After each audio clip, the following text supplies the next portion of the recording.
Helen Yee here at DC Wrestling Academy, being joined by the legend and the fan favorite himself, Daniel Cormier. Now, first off, I saw on your Instagram your daughter Kiki placed second in gymnastics yesterday. Congrats. Thank you, Helen. Yeah, man, my daughter is. It's been a long time since we've got to see her compete. You know, during the pandemic, her gym closed. Unfortunately, it was one of those businesses that really struggled. She went over to a new gym, and they have really helped her improve. So sometimes something so unfortunate turns into a great thing. And yesterday she had the highest score she's ever had in her entire life. So I'm a very proud papa. I was watching her out there competing. Man, I was just like, it felt as good as anything I've ever experienced as myself. Well, you're such a great dad, and so many people debating for Daddest Man on the planet. I mean, it's definitely a well-deserved accolade as well. Now, so much is always going on in the UFC, and a couple big fights coming right up that's been announced. Islam, someone you're very familiar with, he's fighting Beneil Dariush. What do you make of that upcoming matchup? I think it's a great fight. I think Beneil Dariush is a very difficult matchup for anyone, even a guy like Islam who has been so dominant. But the reality is, I think that Islam is the best in the world. And when you're the best in the world, you got to go through everybody. No matter who they put in front of you, you got to get through them and you got to beat them. And I have the utmost expectation that he will do exactly that. Tough fight. I think Beneil's as good as they come, but I just believe that Islam is absolutely the best. Now, I saw a couple months ago you tweeted that you feel he deserves that title shot should he beat Beneil, but do you still feel that same sentiment? Because we saw Justin Gaethje and he beat Michael Chandler. It seems like Justin Gaethje is going to get the title fight, and he deserves it. You know, Justin lost to Khabib, but everybody loses to Khabib. So he got back, beat Michael Chandler, and it seems like he's the guy. But if Islam was fighting for that title, who could ever complain, especially when he gets through Beneil Dariush? Dude wins that fight. He's the #1 contender. Just unfortunately, actually it's not unfortunate at all, right? It just shows the state of the lightweight division. You got a guy that's the #2 contender who is just as viable as the #1 contender. So we'll watch Islam fight Beneil, get the job done, and then see when he'll get his title fight. Now, that division is always on fire, always so much going on. I know Michael Chandler and Tony Ferguson have been kind of going back and forth. I mean, is that a fight you'd like to see? Yeah, that would be a fun one.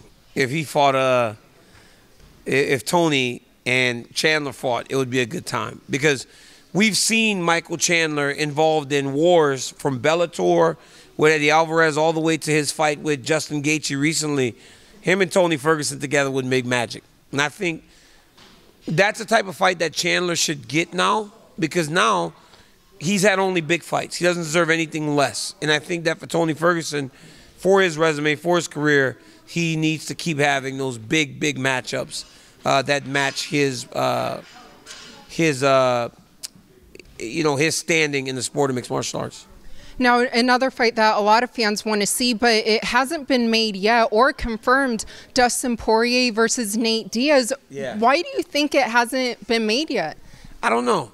You know, it's hard, right? Because Nate says things, and Nate's talking trash, and he's telling Dustin how much he sucks, and Dustin's like, I want to fight you. Seems like they both want to fight, but the terms have not been agreed to. But a lot of times when there's smoke, there's some fire to it. So I wouldn't be surprised if Dustin Poirier is the guy that Nate Diaz fights next. He fits. You know, he's got the name value, name recognition. He's a massive star. He's a stand-up guy. All the pieces are in place to make a fantastic fight. And what about Jorge Masvidal versus Colby Covington? I mean, that's a fan a lot of fans and fighters, even everybody wants to watch. I would love to see that one. Look, I love the story. I've always said that. I love the story. And if those two get matched up, if they finally get matched up, maybe an Ultimate Fighter season between those two, with all the bad blood and the former friendship and everything else, man, I would watch. And I don't really watch the Ultimate Fighter anymore. I don't know if I watched the Ultimate Fighter when I coached it. So I would definitely watch if they did Mosbidal versus Covington. And looking at the champion of that division, Kamaru Usman, I know on DC and RC you said that he's your pick for Fighter of the Year. Yeah. So by that, it seems like, right? It seems like it was almost unanimous. And it's very rarely unanimous. And it seemed as though Usman was unanimous this year. That was fantastic. Well, do you think that he'll still remain the champion at the end of 2022? I can't say. I don't know who's going to beat him. I mean, the dude has shown time and time again that he's essentially lapped the division at this point, right? They're starting to go again. But I think the danger is in the Khamzat Chimaev fight. I think that guy is special. And I think that he presents a lot of unique challenges for anyone in the division, even a great champion like Kamaru Usman. And Kamaru certainly is very well deserving of that #1 pound-for-pound status. But lastly, another big fight coming up in that middleweight division, a rematch between Israel versus Robert Whittaker. How do you see that playing out? I think it'll be much more competitive. I think Robert Whittaker took time away, and in the fights that he's had, shown improvement. I don't know how you improve when you're Robert Whittaker and you defended the belt so many times and you were the champion and you were all these great things, but you're still getting better. And he showed that in his last couple fights. He is really improving. He's still getting better. And I think being in there with Adesanya, I think a lot of that nervous energy that he may have felt in that fight is not going to be as prevalent. You know, he won't feel like he needs to rush. He'll be more patient. He'll be more willing to take his time in his approach. I think there was some comfort in watching Adesanya fight against Kelvin Gastelum that was unwarranted. Seeing Gastelum have success in the areas that he did maybe gave Rob a false sense of what he could do. But you're not the next man.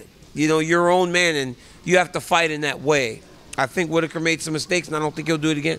Well, you're a great analyst, and I know you have so many projects and everything coming up, and your YouTube channel. So what would you like to let your fans know? You know, just keep supporting. You know, go to Daniel Cormier DC on YouTube, Twitter, Instagram, all the social media channels. We're always doing something. Now, I like to stay busy, and that's what I'm going to continue to do. But right now, the focus is this, the high school wrestling team, and then my youth wrestling team. I've got my son in here right now getting ready for practice. So it's been good, and we'll continue to grow.